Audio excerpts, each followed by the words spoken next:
What's going on, everybody? Devore Havoc, Shake, and G Money. This is the Not for Debate podcast. We are live on Facebook and on YouTube. You can listen to us on Apple Podcasts, Spotify, Anchor, and all other major streaming platforms. Real quick, we have finally the NFL draft party this Thursday, 8 p.m. Eastern time. A lot of people are asking about the details as far as how can you get on the NFL draft party. We're probably going to drop the links probably at the beginning of the pod in the chat section for everybody to click the link.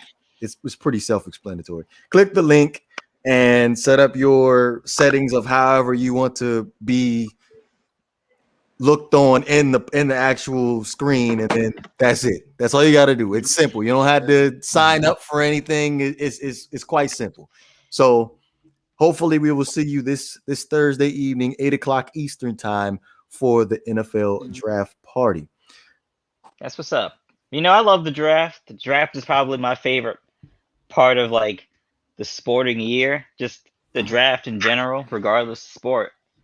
Because mostly in the NFL, because every year Mel Kiper Jr. is wrong, and every year he keeps a job. I don't get it, but it is what it is. I wonder what his salary is, to be honest. Bro, he's been on ESPN since the 80s. Like, no, the early 90s, mid 90s or so. So he's been there a solid 20, 25 years. He's doing think okay. Todd McShay is a little, his predictions are a little better than Mel Kiper. 100%. Maybe because Mel Kiper's a little bit too old school, if we're being honest. Well, there's a lot of things. There's a lot of things that he's called right. But look, at the end of the day, I think that these you ever been to the fair and see a guy sitting on a dunk tank, and all of a sudden he just starts insulting you, and then he says something to you to get you on your skin. You buy the $1 to get the 3 balls, miss, buy another $1. And that's what these reporters are doing. They're pretty much getting your goat so you could pay them attention, and that's how they make their money. You don't realize that, but you're falling for the old dunk tank thing again. You know what I mean? The people that I noticed, the beat writers that the Dolphins hate the most are the ones that they know the most. They never mention Chris Perkins. They never mention Cameron Wolf. They always talk about the same two beat writers, Amano Salguero and Omar Kelly. So at the end of the day, the ones that you hate the most are the ones that you mention the most, and that's why they still have jobs today. Yeah, they're just playing their role. They're just playing their role because, sports. Look, sports in general. Sports is a big sports is just a big soap opera, right? Like it's about people. It's all about the rumors. He said this. He said that. What's going? You know what I mean? Like it's a big soap opera. So every great story needs storytellers, and whether you disagree with Mel Kiper or Tom McShay, Chris Sims, whatever you want to call it, they're putting their perspective out there and they're keeping people engaged. And that's what the narrative is all about. It's like keeping people engaged. So if a guy goes out there and he's wrong on every single pick, he'll get clowned for 10 years, but he'll also get attention for 10 years. So is he really losing? Nope. No. There you go. There's no such thing as bad publicity. Nope. Publicity, yeah. There is. There is. I've seen some people make comebacks that are amazing, though. Hey, regardless you getting clicks and regardless you making money, as long as you in the spotlight. I've seen some people make amazing comebacks. So, by the way, I want to real quickly. I want to rest in peace to Shock G, the guy who gave Tupac his first shot. And speaking of Juice, the movie, I'd like to give a shout out to the guy who played his counterpart in the movie Juice. He got a 3-year extension with the Pittsburgh Steelers. Mike Tomlin, congratulations. It's messed up, man. Omar Epps is not Mike Tomlin. Yo, I didn't even realize they look alike. That's kind of crazy. Omar Epps looks like he's growing into the role, though. Like he's about to play the Mike Tomlin story. since we are on like the cultural topic, I know this is kind of random, but movies and TV shows this past week, the wrap up of the Winter Soldier and Falcon. Don't say anything. I do want to hear some. I'm 2 episodes behind. Don't say anything. Okay, so just real quick. No spoilers. But so far for you, Havoc, how do you like it? So as an overall view of it, I see what they're trying to do. They're trying to do a little bit something more with the script, with like the storyline. But it's all right. Like, it's keeping me engaged. I like where it's going. You know, I don't know if they're doing exactly what I think they're trying to do, but they're doing enough. It's not WandaVision. WandaVision is like crazy, but I like Winter Soldier. Did you like WandaVision? I love WandaVision. WandaVision was insanely good. Yes. I think I like Falcon and Winter Soldier better. It's just the storyline on WandaVision is nuts. Yeah, I think like the storyline for WandaVision was a little bit too complex for me to keep me engaged, but Falcon and Winter Soldier, it followed the comics WandaVision. So that's if you're a fan of the comics, you can understand why it went that way. See, here's my problem, and then because I'm gonna transition this over to Mortal Kombat. Have you seen that, Havoc? I know I'm going to watch it tonight. Okay, so this is where I want this. I'm going to transition this to Mortal Kombat because G Money just referenced comics and origin stories and stuff like that.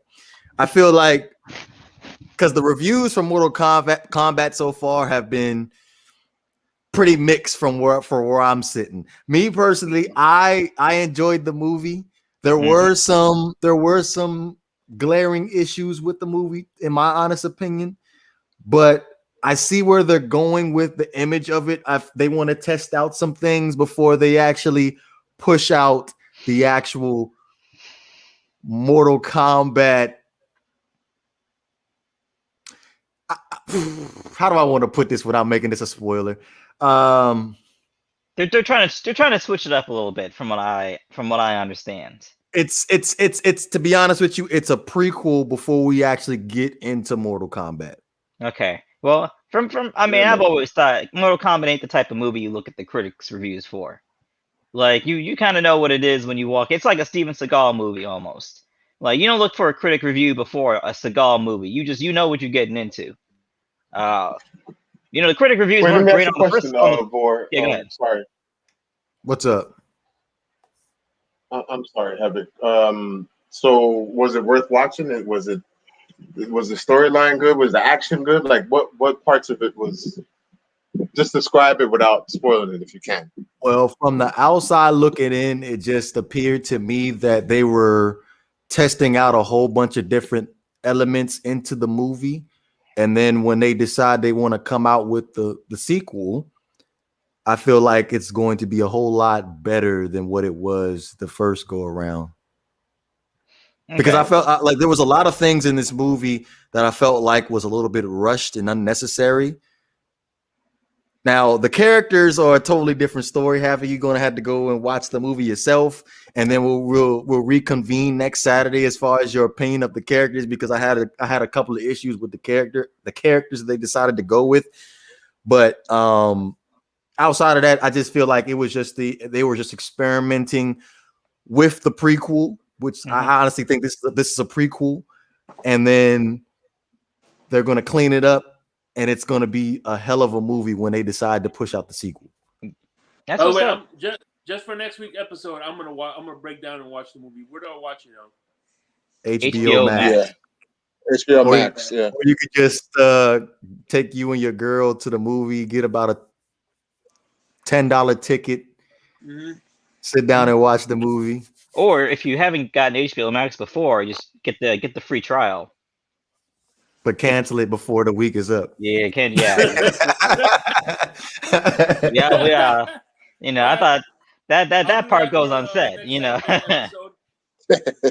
Now, going back to what G Money was saying about the comics thing, I'm sorry, G Money, but that's one of my biggest pet peeves when we go from comics to Hollywood because I feel like that like ruins the movie from major comic book heads. Like you got to take the movie at face value. Like it's not going to be straight from the comics. I believe it was one of the Transformer movies.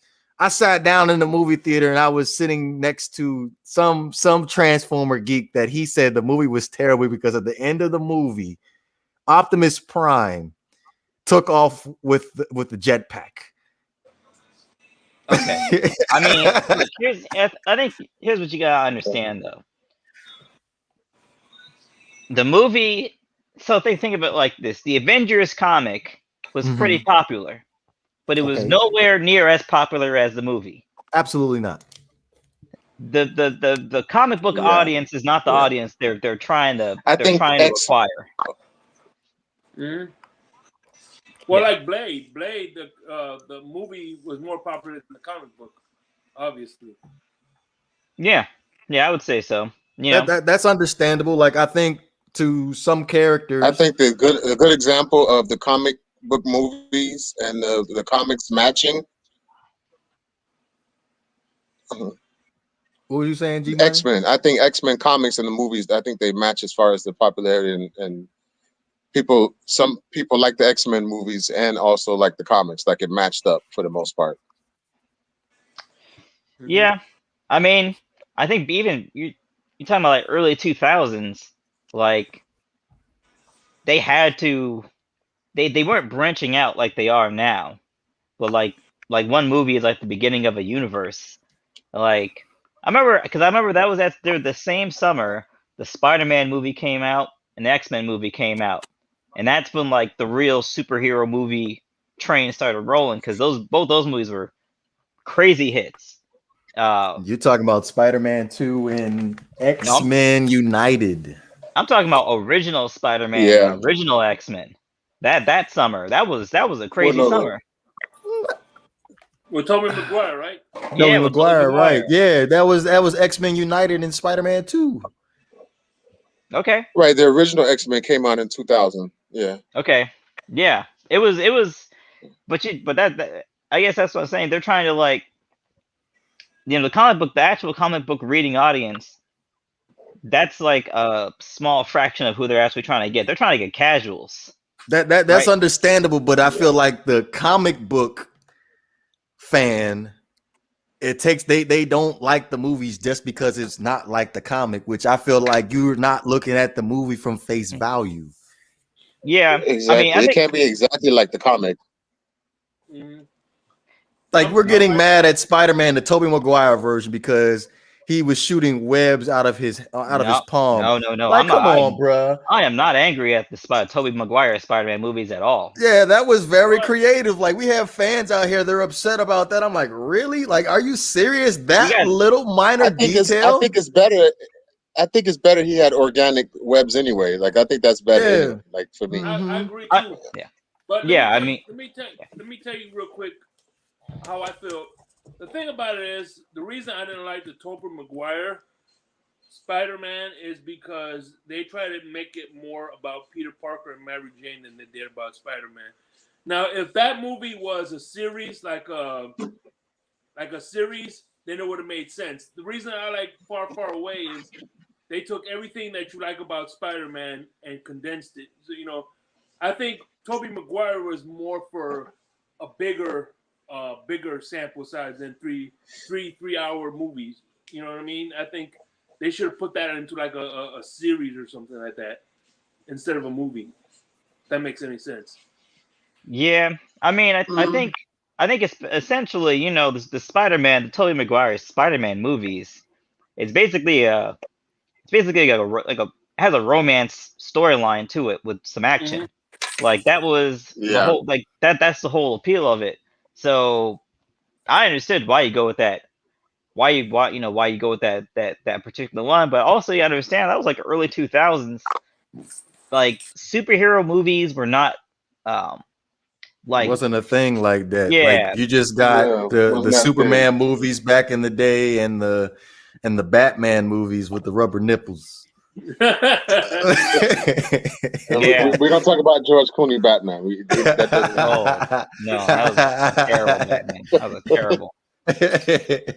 Oh my god, that was a terrible movie. Yeah, but that was like that's kind of like what happened. So I understand why you gotta kind of, like the original Spider-Man audience was like high school students, basically, high school, middle school students. Like that was their target audience. They cashed in. I loved the movie, and I think I was going into middle school when the movie came out. Yeah. Now the third one. Oh God, I can't watch that. Was terrible. But the first two were third pretty one good. was not terrible. The third one was not. The only thing bad about the third one. It was not good. Was the dancing. No, it was man. not good. The third one was not as bad as everybody thinks. I think it was actually deep. I think that they picked the wrong guy to play Venom. That was terrible. I don't know why. It was a little too deep, though. It's a Spider-Man movie. Why is it so slow moving? Venom deserves his own movie in general. Like Venom I don't think he should. I'm talking about like as far as Spider-Man and Venom, it should have been as Venom being the villain, which technically he's an anti-hero, but that's a conversation for a different day. Mm-hmm. That he should have had his own solo act villain movie with Spider-Man. It shouldn't have been shared with. I agree. With Sandman and Harry Osborn as the Green Goblin. Like that was just a little bit much. But check this out. Tell me this if this makes sense, DeVore. All right, part 3. This is how I would have done it. Part 3. I would have done he would have been the Black Spider-Man the whole time, right? At the end, he rejects his suit and then fights the villains by Sandman as the Blue Spider-Man. And at the end, Venom turns, and that would and then it'll take off in the next movie, in part 4. That kind of leaves it open for part 4. Okay, I'm with you on that, but I got one better. I think they should have just stopped at 2. They should have just stopped at 2. And by the way, before you go, DeVore, I thought Brock Lesnar would have been a good Venom, but go ahead. Oh, Eddie Brock. Okay, so apparently they have a Spider-Man and Venom movie in the works or in the conversation of it. I honestly felt that they should have went ahead and came out with the Sinister Six movie first. And those at home that are not familiar with the Sinister Six, those are 6 villains. I believe Rhino, Shocker, Vulture, Mr. Sinister, Doc Ock, and Octopus. Hey, is Sabretooth in there? No, Doc Ock. Missing somebody. Is it the Lizard? Rhino? No, Scorpion. Scorpion. Okay, so that's the Sinister Six.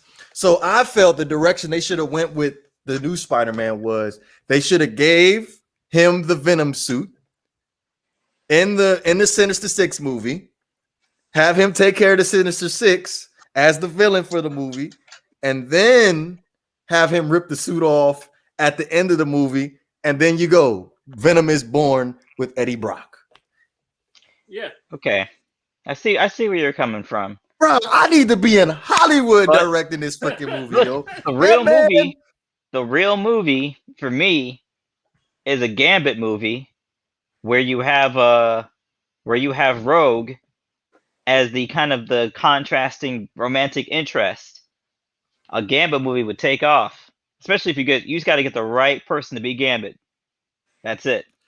As far as Gambit's backstory, all I know is he's a gambler. It's from New Orleans. That's all I know about That's Gambit. all everybody knows. I really didn't pay. Gambit was probably like my 3rd or 4th favorite X-Men. Although he was the star in the animated show, though. I didn't see him that much. That's a lie. That's a lie. Onslaught killed him in the comic book. I didn't even know that. Yeah. Yeah. I didn't even know that. You know who Onslaught is, right? Nope. Don't know who that is. That's too deep for me. Okay. That's way pretty much. The guy with the red with the tentacles coming out his hands and stuff. No. He's pretty much. I don't know how it goes, but they got somehow Charles Xavier and Magneto became one, and that's Onslaught. It was like this big comic book novel. Okay. I mean, most movie watchers don't care about the combination, though. Him, Magneto, and Xavier, Charles, especially with the mind reading thing. Interesting. I was actually kind of waiting for G Money to come back for us to get into this first topic because he was trolling me on Wednesday. But first topic of this evening is Tom Brady disliking the NFL jersey rule now. And I quote, bad for football. Havoc and Shake, since you guys weren't on Wednesday's show, let me get you guys' opinion on the number on the new jersey rules. Well, here's the thing. Tom Brady doesn't care about players being in teams. The thing he cares most is that a linebacker will have the number 22, so the people that are protecting him will think that he's going to be a cornerback, and it's going to mess with the protections. So that's the one thing that he hates, is that now you're gonna have a linebacker that, like I said, he's gonna wear the number 23. So now he doesn't know what to look for his protections. That's his basic of his argument. It's gonna be hard to call for protections. That's his argument. Sound like the argument I tried to make on Wednesday, but not as complex. Yeah, I mean, I think the issue with that argument is in high school and college, players would wear whatever number they want. Now I understand in the pros, it's a totally different game, but I think like anything else, they'll take it too far and then they'll scale it back, right? Like you're gonna have a linebacking core with the same numbers as like a bunch of wide receivers. Like I said, man, they're gonna go too far with it and then they're gonna scale it back. That's what I think. In terms of the game, it's gonna mess things up, probably, right? Probably. I'm pretty sure there's a reason why, the numbers are scaled the way they are. Particularly, you're talking about from a protection standpoint. But look, man, they'll adapt. They will adapt. That's going to be very, very difficult because you're talking about player personnel too as well. So you think about it as far as being the quarterback looking at the opposing defense, you see a whole bunch of single numbers. You don't know who's a pass rusher. You don't know who's a linebacker. There's certain throws that you can make with a linebacker in coverage, and there's certain throws that you definitely cannot make with a defensive back in coverage. So that's definitely – yes, we are on this again because Tom Brady said something about it. Now everybody want to listen.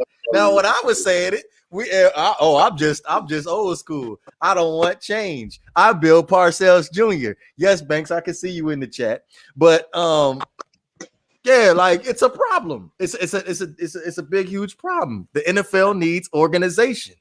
Hold on, DeVore. I can see through your window. There's some kids on your lawn. You want to go and tell them to get off your lawn? Oh, so now that's see what I'm saying? You see what I'm saying? Like, it's like I actually, you know what? I envy Tom Brady because everybody is sitting back and making fun of Tom Brady for him voicing his opinion. By the way, Bill Belichick ain't like the rule change either. He's not in favor of it either. So the greatest, supposedly the greatest head coach of all time, he's got a problem with the number changes. And the greatest coach of all time has a problem with the number changes. So how come everybody else is cool with it, but they upset with it? Bill Belichick's got a problem with it because he hasn't not taping practices. So yeah, Bill Belichick doesn't know how to cheat with the new rule yet. That's why he's upset. And say he can't cheat with the new rule. I bet you he's going to be the first one to exploit the new rule. That's what I'm saying, but he hasn't figured it out yet. He'll figure it out. He'll be the first one. He'll exploit it. What you talking about? He gonna have a linebacking core and D line full of ones, 7s, 11s, and 14s. Is deep? Here's what's gonna happen. Defenses are gonna look insane. Like on the field, it's going to look nuts. Mm-hmm. And what they're going to do is they're gonna try it out. I think they're gonna try it out for a year, and then they're gonna scale it back. Thank you. That's what I think they're going to do. 1,000%. And honestly, I think they're doing it just so it can fail, so they never have to talk about it again. Thank God. So then why change it? That doesn't make sense. Because I'll tell you why. You do it because, and this is, in my opinion, this is a long-term negotiating tactic. That the reason why they're doing this, because they don't really want to do this. It's a good way to generate income, but it will affect the product on the field. What I think is going to happen is it's going to go too far, of course, because that's what people do when you're allowed something new. You go too far. Mm-hmm. So certain coaches, certain teams are going to find ways to exploit this rule by using these numbers to kind of change up the coverages and change up the way that the quarterback could see in the field. And it's going to mess up the play. It's going to mess up some consequential game. And I just feel that they're doing it so it can fail. And when it fails, the next time they want to do something of this nature, they'll have this as precedent to not make any substantial changes again. So they're it's kind of like you're letting them win the battle so they can lose the war. I mean, so you can win the war. They're giving the players, they're letting them win the battle, but ultimately they're gonna lose. They're gonna lose that war. And not to mention they make extra money because apparently the players have to buy up all their current jersey numbers right now for them to be able to make their number change this year. So the NFL's making a profit. Oh, the NFL is never gonna not make a profit. The NFL is always gonna make a profit off of it. You know. Yep. I can see Derrick Henry buying all his jerseys to get that number 2 back. Yeah. That's definitely going to be interesting how they plan on doing that with players buying back their jersey. Like I can see, like, what about that the insurance policy that they have when you buy a jersey and if the player gets traded or something, it's called jersey insurance. Like I ain't never had it. That's the NBA. That's the NBA. I don't. The NBA has that now. Yeah, they have that. They might have that in NFL, but I think the NBA started that. Yeah. Oh well, that's the only reason why I didn't buy an NBA jersey, because they get traded too much. So I was like, why would I waste like $100 on a jersey when they just go get traded next year? So now you telling me there's jersey insurance, so I think I can start wearing NBA jerseys now. I think here's what you gotta do: you just gotta buy jerseys from legends. Like it does, like. Yeah, because buying like a jersey of like buying like a Chris Middleton jersey is a terrible investment. But like, like getting like a Dwayne Wade jersey, you can wear that anytime, Alonzo saying. So you're basically saying you said buy legends. I thought that was an actual company, but you're actually talking retro jerseys. Yeah, get you a Tim Hardaway jersey and keep it moving. I got a Tua jersey sitting in my closet that I probably only wore like 3 times. Okay, I mean it's like where? Like especially you're talking about 2020. Where are you gonna wear it to? I'll wear it to the grocery store if I have to. But honestly, I think his days might be numbered as the Dolphins quarterback, so I might want to wear it all I can while I can. Yeah, who's threatening him? Jacoby Brissett? Absolutely, 1,000%. Yeah, exactly. See, here we go. Here we go. Hey, I'm just saying, like we talk about. I know this is a little bit off topic, but if Justin Fields ends up sliding, Justin Fields ain't sliding nowhere. If he ends up sliding, and if Banks's prediction is correct that the 49ers aren't taking a quarterback, there's no way. There's going to be a quarterback sitting at number 6 for the Dolphins. There's no way that a taller Russell Wilson is going to slide in the draft. We definitely going to see. By the way, I agree with you 100% on your last video that you did, DeVore, about the wide receiver, about not wanting a wide receiver at the 6th pick. Hell, I'd rather take a Micah Parsons at 6 than a wide receiver. Yeah, I mean, I'll take the best player available at 6, in my opinion. At 6, so which is my best player available. So who's the best player available in your honest opinion? I'm gonna give you the list right now that's off the board. You got Lawrence, Wilson. Okay. They all gonna be gone. Honestly, Lawrence, Wilson, Fields are going to be gone. After the epilepsy report, I strongly believe Justin Fields is going to slide from the Falcons, and I think Trey Lance and Mac Jones are now ahead of him on being drafted at this point. Mac Jones, that is blasphemy. Mac Jones ahead of Justin Fields and playing football. But it's only because of the epilepsy, not because of his talent. Only because NFL teams because of the epilepsy. Use that as an excuse. And let me just say this, and I'm gonna clear the air right now. Justin Fields during an epileptic seizure is better than Mac Jones fully healthy. He don't slide down my board for that. I don't know, Havoc. I feel like we don't give Mac Jones enough credit as a quarterback as far as talent-wise. He is Nick Foles. Right. Like, okay, let me ask your opinion about Daniel Jones, because I feel like Daniel Jones, from where he got picked in the 2019 draft, wasn't that bad to the Giants. I'll tell you what Daniel Jones is, man. Daniel Jones is Joe Flacco that can run with not quite as strong an arm. That's who Daniel Jones is. That's who Daniel Jones is. That's interesting. He's Joe Flacco with a little less arm that can run. The jury's still out on Daniel Jones for me. We're gonna have to see what happens in 2021. And you know what? Since he won that Super Bowl, the jury's been out on Joe Flacco. Mm-hmm. The jury hasn't been out on Joe Flacco. I already had Joe Flacco painted. He's been in prison for a minute now. He's been stealing money for a few years. Joe Flacco is a better Eli Manning. That's all he is. What? No. No. Eli, come on now. How many interceptions Eli Manning threw every year? Come on now. Stop I'm it. taking Eli. I'm taking Eli. At least Eli will throw the ball down the field. Flacco ain't do that. Eli's, when it's all said and done, Eli's going to be a Hall of Famer. I don't think Daniel Jones is going to be able to say that at the end of his career. Well, Flacco, you mean? No, Eli Manning. Man. Oh, you know Joe Flacco's with the Eagles. I did not know that. Well. That's okay. So G Money will get to see up front row and center what Joe Flacco can do as a quarterback. Can't do much now. Hey, you're right.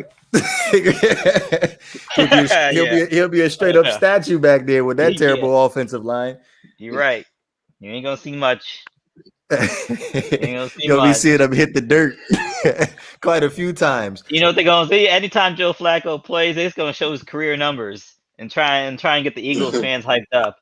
Don't show the numbers from the past few years. Just show the career numbers as a total. Are we still going to go ahead and take the Washington football team to win the division in the NFC East? Oh, I said the Giants. I picked the Giants. I didn't pick Washington. I said the Giants. Ooh. I picked Washington's defense. So Washington defense, nothing else. Yeah, I picked Washington's front seven to win the division. Rivera. So Shake is just rolling with Rivera. It's still a toss-up for me. I guess I'll make my decision after the draft. Okay. Yeah, I'll make my decision after the draft. But wanted to welcome in Quinte to the stream. Quinte, what's up, man? What's going on, guys? How you doing? Before we transition to our next topic, Quinte, what did you think about the NFL jersey rules? Well, the single-digit numbers for skill players. Yes, that ridiculousness. Yes.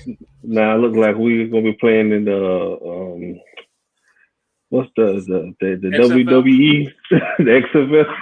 Yeah, right. Every game gonna look like. I'm gonna say I like it in the sense if you was a player like Reggie Bush, a player like Deion Sanders, if you were a scrub and you got a number 2, because anybody knows if you have a number 2, a number 5, number 4. You were the best player on the team. Any single-digit player, high school and college, you were the best player on the team. You can't be a scrub wearing a number 2 jersey. You were not Deion. I don't want to see Marcus Claiborne wearing number 2, thinking he Deion Sanders. I don't want to see that. So you're in favor of, or you're not in favor of the rule change? I'm in favor for it, and then I'm not, because it's like, if you're not that caliber of player, you shouldn't be doing that, man. Excuse the dinner. I'm in my daughter's room. Everybody's home today. I bet you money Jerome Baker going to come out with that number 5 jersey. I see the toy box behind you. Yeah.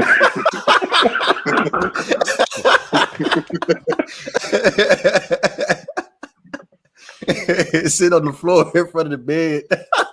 You look like a preschool teacher.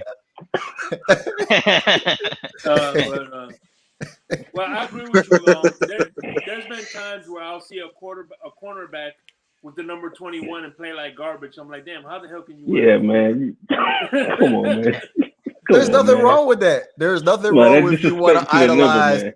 You idolize like Deion. It's like 32, 34, 26, 21, 24. You have to be a superstar player for those numbers. You might as well get number 46. It's like wearing number 23 and playing basketball. You just can't wear that number. You can't. Yeah, you can. No, you cannot. No, you can't. Chicago. You can pick up that number. No, you just can't pick up 23 in ball. You just can't pick that number up in ball. All right, only person I feel as though who couldn't wear the number 23 is LeBron. He can wear number 23. Yeah, he's the king. He's the king. Yeah, he's the king. Of this era of basketball fans, he's the king. Mm-hmm. In our era of basketball fans, Michael Jordan was the best player. But to these kids now today, LeBron is the best. Yeah. So even if Kobe wore 23, I'd be all right with that. But KD wear number 23? That's why he wore hell no, KD. Hell no. Hell no. KD can't wear 23. KD doesn't have the mental fortitude. That's what I was about to say. I done roll something out of the KD hater over here. He does not have the mental fortitude for that. Yeah. I'm sorry. He does not have the killer. Okay. How about Steph Curry? Could he wear number 23? Oh, man. Kevin Durant. I'm going to say Steph is his own player. He's his own player. He's a good player, but he cannot carry a team. Oh, okay. I was just putting it out there, like as far as level of greatness. He can't carry. I'm gonna say this. He's carrying a team right now. He's gonna get tired soon. He can't play no defense. But bro, we almost at the end of the season. He's been carrying that team for a while now. They're right there. They're right there at the 9th seed. They can still make the playoffs in the first round. When they get swept in the first round by Utah.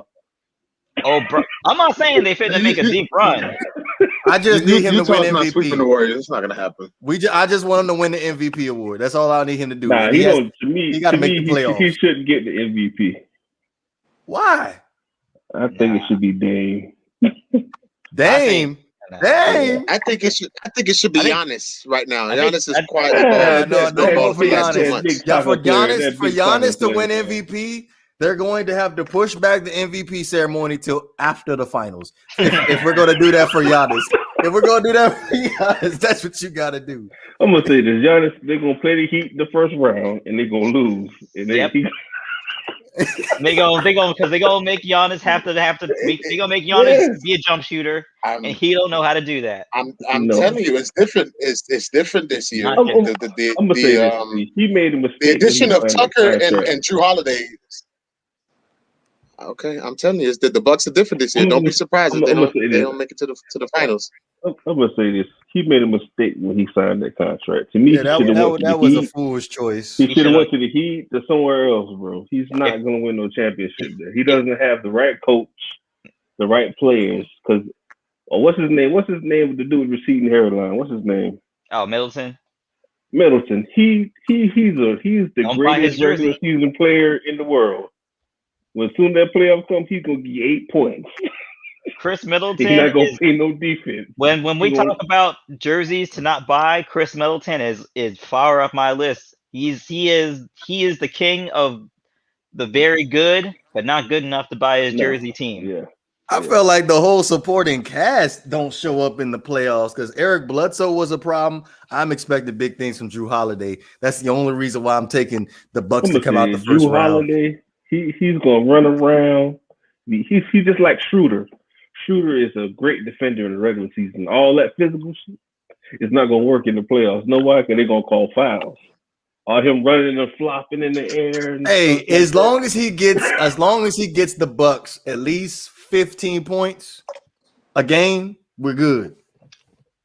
Nah, they need more than that. You give me 15 from Drew. If Giannis is giving 25 to 30, Middleton need to give 25.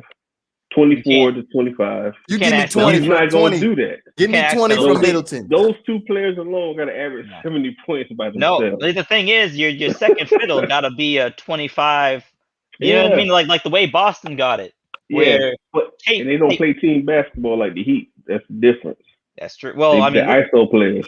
Well, look at the Heat. It's all vets basically. Speaking of Boston, they've been they played bad. And now they're in 5th seed. So they might be a team that you got to worry about too. They need to let one of them go, man. They need to let Tatum or Brown go. I just think they're young. They don't know Jaylen team it is. Let me get a Jaylen Brown. Let me tell you that if Boston had a guy like Chris Paul in their roster that can actually orchestrate that team would take off. I agree with you on that. They need an orchestrator. Even if they had Jimmy Butler on the team, they would take off. Even if they had a guy, I don't know if they'd bring the guy like Rondo back, but even the guy like just someone that can orchestrate it, because they need someone holding the ball that can make executive decisions with the offense, and they don't. Because Marcus Smart ain't really. So that's not Kemba Walker. No. Hell no, man. Kemba Walker is a shoot first point. He's a 2-guard. Here's the thing. If Kemba Walker was 4 inches taller, they would call him a 2-guard. But since he's 5'11", they call him a point guard. If he was Dwayne Wade size, he'd be one of the best players in the league. Mm-hmm. No, he's not even. He's a liability on defense. He can't. It's a problem. Rhetorical question. Percentage wise, I agree with John Stevenson on the chat. Oh, about the Wizards? Go ahead, Void. I was just going to say percentage wise, what are the Wizards' chances of making the playoffs? Not strong. -1. A -1. I mean, they won 7 in a row.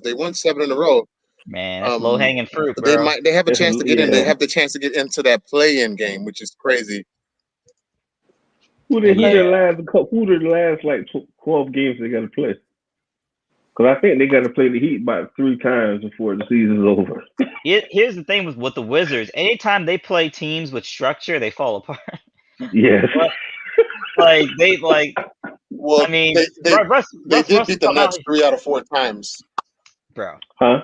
The Nets, the Nets are not taking the regular season seriously. I hope you know that. The Nets are not taking the regular season seriously at all. That's why I don't feel like they're going to win. I don't think they're going to win because they don't play no defense. There's a chance because I see the Cavaliers up here twice, so there's a chance. The Cavaliers are up here. The Pacers twice. The Pacers is a sneaky team. They Cavaliers 3 times. They got the Cavaliers 3 times. And that's a guaranteed W if you try. That's true. Hey, the Cavaliers don't even know who the Cavaliers coach is. Yeah, they don't. Right now, if the playoffs started today, Miami would be out of it. No, they named the 7th seed right now. 7th seed right now, behind Boston. Right. I think the Wizards are the 7th or the 8th seed right now. No, the Wizards are the 10th seed. No. Oh, I was about to 7th say. Seed. Yeah, I was. You said who? The Heat are the 7th seed right now. But they win tonight. They're moving up again. Seed, yeah. They're winning tonight right now. I was about to say, last time I checked, they weren't even in the playoff standings yet. This team, man. This is like a classic grinded out Miami Heat team, man. Adding veterans with Ariza. I mean, you got. I like Ariza, man. If you get Oladipo back, that defense is gonna be on point, bro. If you can have Butler, you can have Oladipo, Ariza, Bam. And you have Duncan Robinson out there. Then you got your shooter. I mean, that ain't nothing to turn your nose up at. Yeah. That's a lot of defense. That's why I feel as though if Giannis came to the Heat, he would have had a better structure. That's why I feel. My opinion, if he came to the Heat, all that building that 2-3 zone, that high school defense everybody do to him, So that 1-3-1, that 1-3-1 defense, have 3 minutes going across the free throw line, one up top, one down low, just to catch his rebound and pass to the outlet, man. That's all he's gonna do because he's gonna stop and throw it up. That's all he's gonna do. Yeah, no. If Giannis would have came to the Heat, I'm not saying they would have won all the titles, but you give them 4 years, they would have won 1 title. Fair enough. Won the Golden State. I think they would have won 3 titles because the defense they would have played, man, that defense would be nasty. It would be. That'd be an issue. That defense would be nasty. He said Giannis don't need the Heat. He ain't no snake like KD. I don't understand the case. He needs somebody, bro, because he ain't gonna do it. Yeah. He needs help, bro. I think that him and Dame would be a good match. It would be good together. Him and Damian Lillard, like somehow get Dame out of Portland or put Giannis in Portland. Something, even though that can't happen. But I think Dame should go. Dame should go. I say put him in Atlanta. I think Atlanta would be perfect for. Yeah, that's not gonna work because that's a run up and down team. That's a run and shoot. That's fine. You get Giannis running the floor. Giannis can't shoot. That's what I'm saying. You got him running, facilitating on the fast break, him kicking it out to. Imagine that pick and roll between him and the point guard over there. That would be amazing. He's going to be the second fiddle because Trae Young is going to be the better player. In that we don't need Trae Young to dribble the ball. We just need him. Trae Young is going to be the better player in the offense. He's going to be the new Steph Curry, the new life. That's understandable, but you ain't going to be crowding the paint to try to stop Giannis because you got to defend. But Trae Young. And who's the white boy? Starts with an H. Young, if you guard him the whole court, the whole length of the court, he's obsolete. I've seen the Heat do it so many times. Havoc know what I'm talking about. Yeah. The thing with here's what Trae Young hasn't figured out that Steph Curry has figured out. You can still push Trae Young around, and you can push him off his spot. You can't push Steph Curry off his spots anymore. His spot is everywhere. Exactly. Yeah. You can't push Steph early on. You could manhandle. You could push Steph Curry around. You can't do that anymore. And Trae Young is still at a point where you can still push him around. Yeah. I think he'll get there though. I think he'll get there. Give him a few more years. I don't think so, but Steph Curry, Steph is about 6'3". I think that boy about 6 foot tall. Trae Young is really, really small. He's like 6 feet. Small, man. He need to put on a little bit. He need to become a little some grown man. He need a little bit more bricks in his back pocket. I never seen Steph was a pretty small dude when he came to the league. I'm not saying he jacked, but he's solid now. Yeah. I'm just saying, like, compared to Steph, Trae Young look anorexic right now. Yes, he does. Yeah, I'm not gonna lie to you. He look like the early years from Trail Free World, man. Man, he look like he need to get a sandwich. All right, last topic of discussion, right? Yeah. Oh, he said, "Get out my room, Daddy." But last topic of discussion, right? So, Baltimore Ravens, Orlando Brown traded to the Kansas City Chiefs. The Baltimore Ravens ended up receiving the Kansas City Chiefs first round pick, which is the 31st overall pick of the 2021 draft, the third round pick, their fourth round pick, and the 2022 fifth round pick, while the Chiefs get Orlando Brown and a 2021 second round pick and also a 2022 sixth round pick from the Baltimore Ravens. Thoughts as far as the Kansas City Chiefs? They're building up them problems. That's what they're doing, man. Yes, absolutely. Like if you just look at the Kansas City Chiefs track record so far, they ended up signing Joe Tooney in free agency, making him the highest paid guard, and then you ended up signing Kyle Long, basically bringing him out of retirement. And they had okay.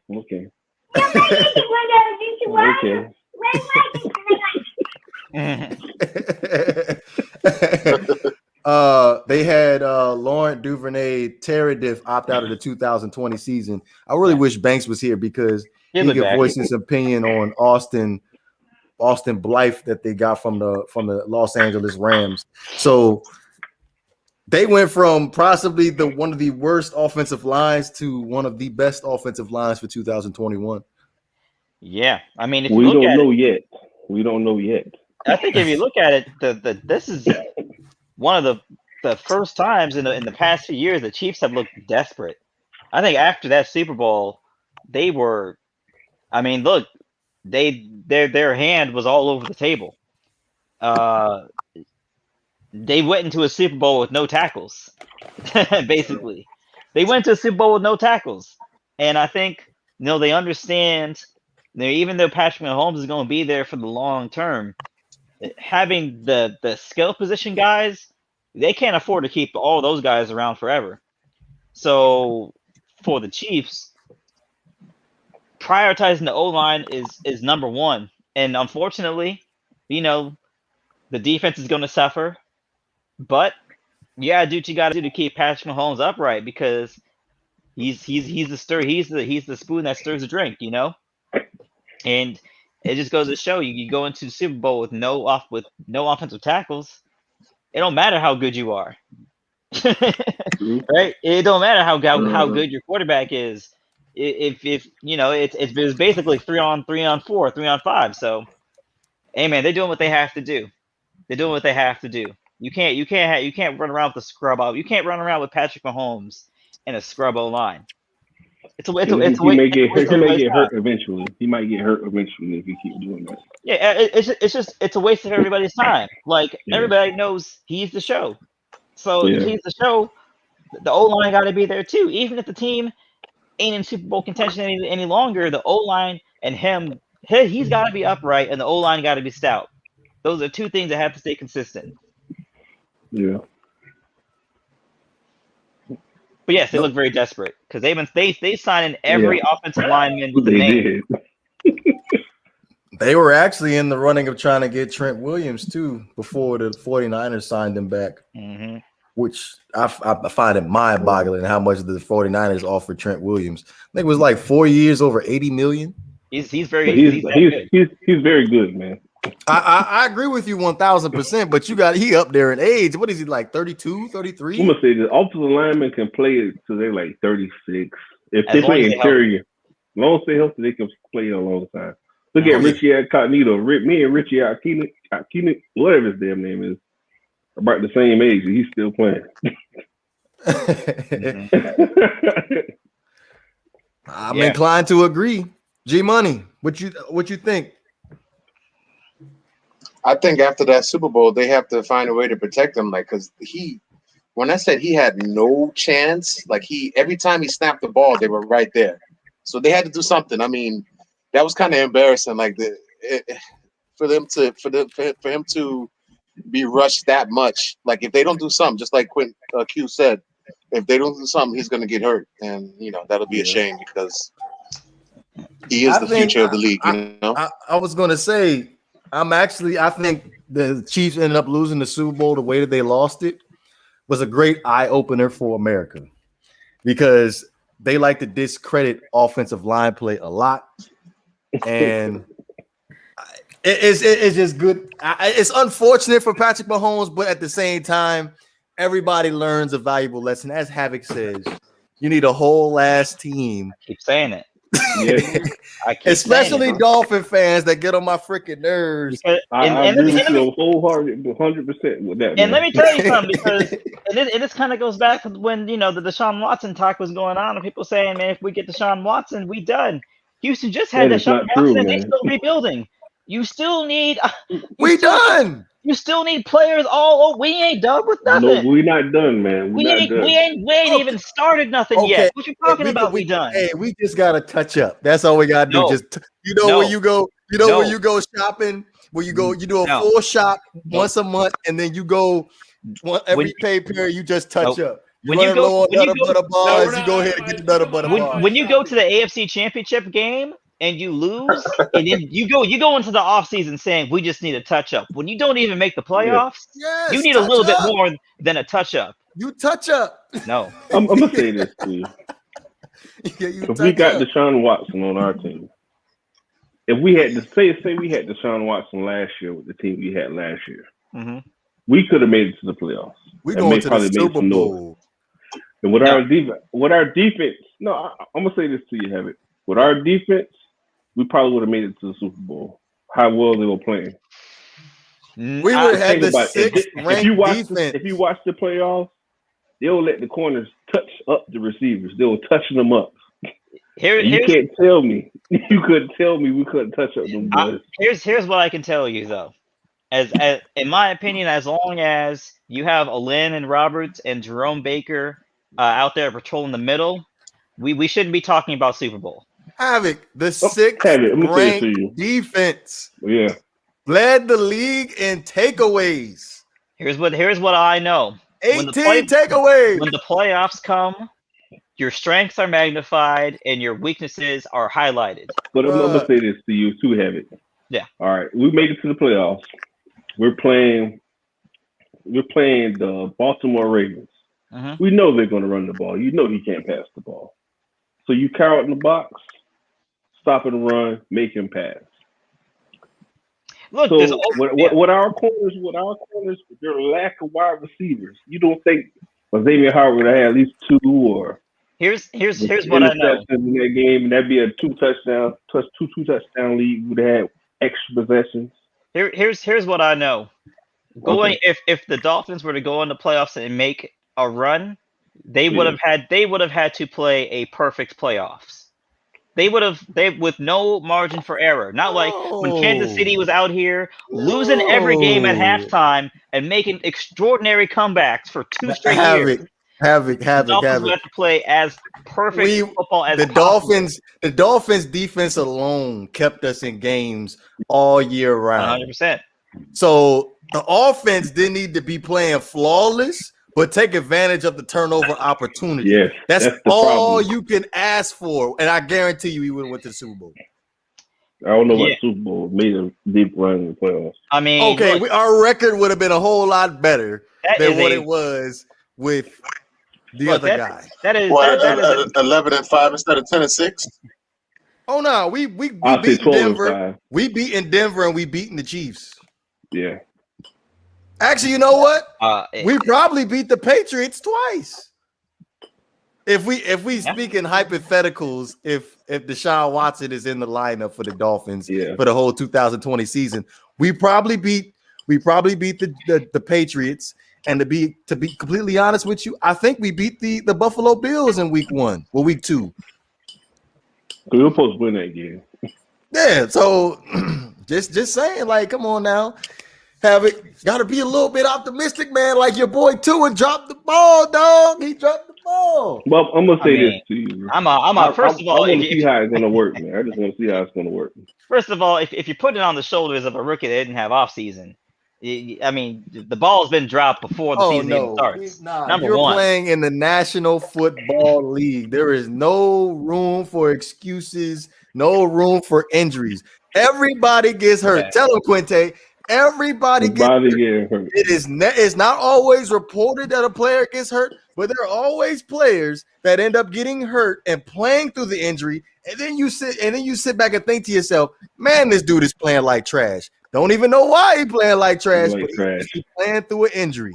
So why are we making this excuse for Tua and we not doing it for everybody else? That's my main question. Here comes Shake. Here comes Shake. Like what we did for Aaron Donald. Aaron Donald got the pass because Aaron Donald was playing hurt the last playoff game. If he was playing 100%, they would have won the last playoff game. The Rams would. No, they wouldn't have won because the offense wasn't doing nothing. That's why they would have lost. Yeah, their offense wasn't doing anything. Jared Goff was holding that team back. Wasn't playing as decent as they should have because Aaron Donald wasn't 100%. The game would have definitely been close if Aaron Donald was healthy, but would they have won the game? I think with Jared Goff in the lineup, what's the backup quarterback for the Rams name? Warford. Yeah. If he would have never got hurt, they would have been. I think they would have been a more formidable opponent than what Jared Goff would have made it.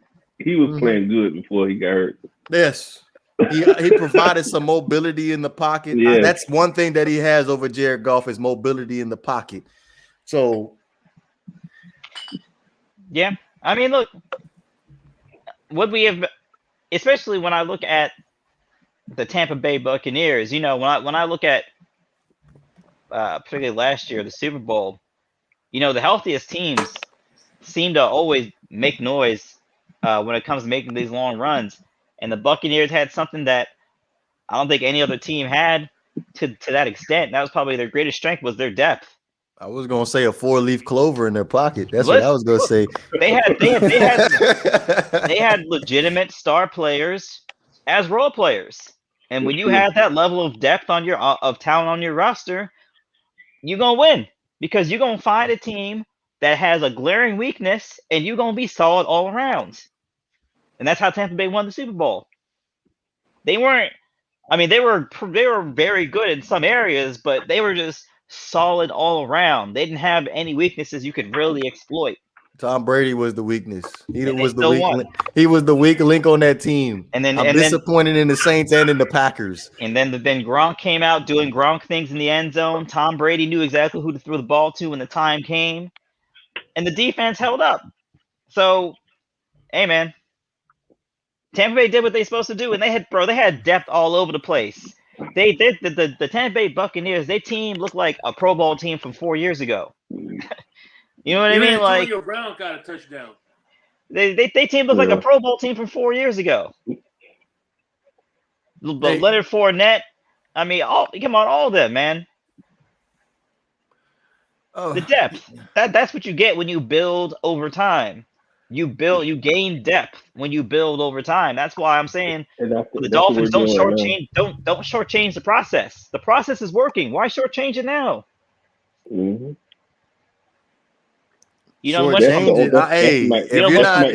you're not going to improve, then why are we in the business? 5 wins with the strategy, the same strategy that took you from 5 wins took you to 10 wins. So I'm sure you got a strategy to take you from 10 wins to the playoff run, to the Super Bowl run. From 2019 to 2020, you touched up. Just work the plan. That's all you got to do. You did a full shop in 2020. You did a full shop.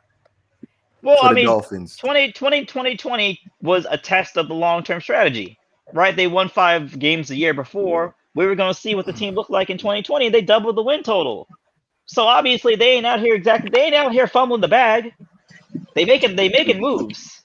But you missed out. It's a window of opportunity that you have. The second year is not the Super Bowl run year in the rebuild. The second year is not. You may not be put in a situation like this. The second year is not the Super Bowl run year, bro. Well, you tell the Brian Flores when he carrying his luggage out his office when he get fired if he don't go. Man, first of all, ain't no. If you got Taco Charlton and Charles Harris on both sides of your D line, you ain't going nowhere. But you ain't going nowhere but to look for a new house in about 2 years. They got rid of who they needed to get rid of, and then they brought in who they needed to bring in to double the win total and have what I would consider possibly the best pass defense in the league in a very short amount of time. Yeah. So I'm just saying, just trust the process because the process has bared results so far. Speed up the process. That's what I say. Speed up. Has time. Speed it up. Well, you can't do it like that. Why not? They already started it. Okay. Look what they did in the Tannehill era. They sped it up. He wasn't. Wait a minute. There's 2 different eras now. There's 3 actually. There's 3 eras because you had. They sped it up. They sped it up when the president wasn't ready for it. You had the Ireland era, and you had the Hickey era, and then you had the Chris Greer era. When Tannehill got drafted, it was Joe Philbin and the powder sniffer era. Okay. Best Forrest. Think about it. They did not build a team for him. They did not. I agree. That was the issue. There was giving him toys that he was not ready for. When he was already comfortable with some players, and you let those players go. When he gained camaraderie with those players, Charles Clay, Javon Best, Brian Hartline, he gained camaraderie with these players, and you let them go because you thought the toys you brought in was better, and it wasn't better. Them boys couldn't get off the line of scrimmage. Mike Wallace running. He only want to run one route. He want to run 2 routes. He want to run a go route or stop and go. Mike Wallace got the bread and playbook. butter. He just threw away all the pages that didn't have go routes on it. Hey, Quinte. Anything with a man route. I'm telling you, I should go to the game. I should see this man. Me and my brother just be laughing. He want to run the routes he want to run, and that's it. And when you watch the game and you see it on TV, you think, "Oh, Tannehill trash. He just trash." No, this mother effort is stopping running in the middle of the route and trying to speed up. No, the ball is already gone already, man. You know what? Now that I think about it, like I think they should have got rid of Charles Clay to sign that guy from Cleveland Brown, Jordan. That was like 3 years after, wasn't it? We did sign Cameron Jordan though, right? Cameron Jordan was decent. It just he couldn't. He had the concussion issue, but we had Dustin Keller, and he got hurt. And that's how Charles Clay demolished that first play.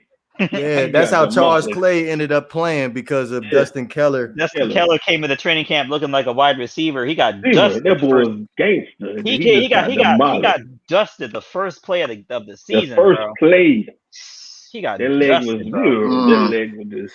Oh man, I feel bad. He never played after again. Yeah, I think he retired after that. He was done. Dustin Keller came in wide receiver. He was one of them first tight ends thinking he was a wide receiver. Yeah, man. People forget about it. He was. I love Dustin Keller. Where did Dustin Keller go? He went to He played for the Jets for a long time. No, what college he go to? Oh, he college. I forgot what college he went to. I forget. Oh man, I love me some Dustin Keller.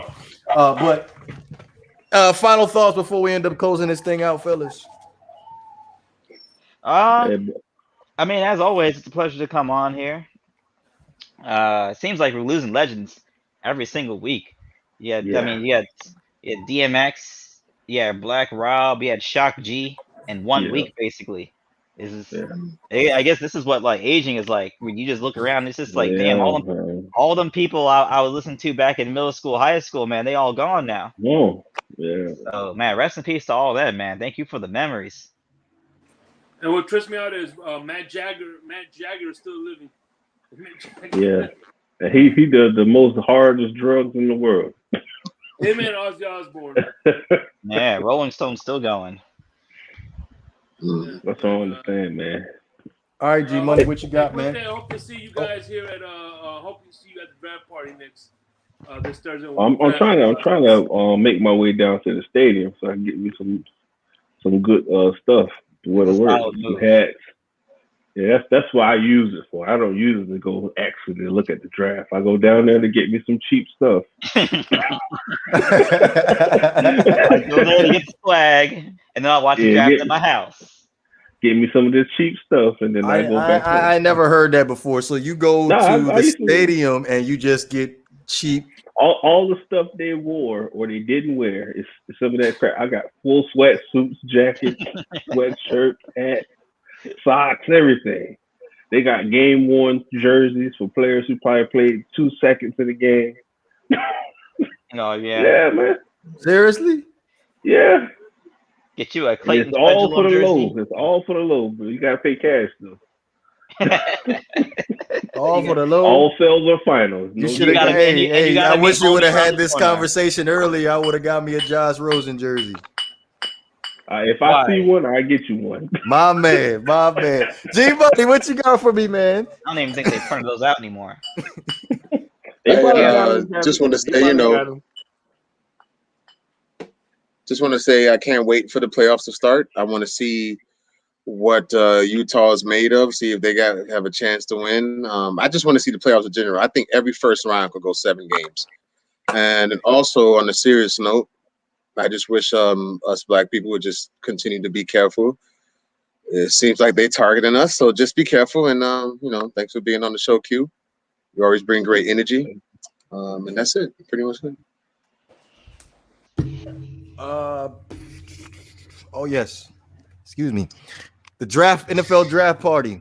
We've been preaching this for like the past month and a half. This Thursday, 8:00 Eastern time. We will drop the link 8:00 Eastern time, the night of the draft, the 29th. I can't break it down any more than I already have. But you can listen to us on Apple Podcasts, Spotify, Anchor, and all other major streaming platforms.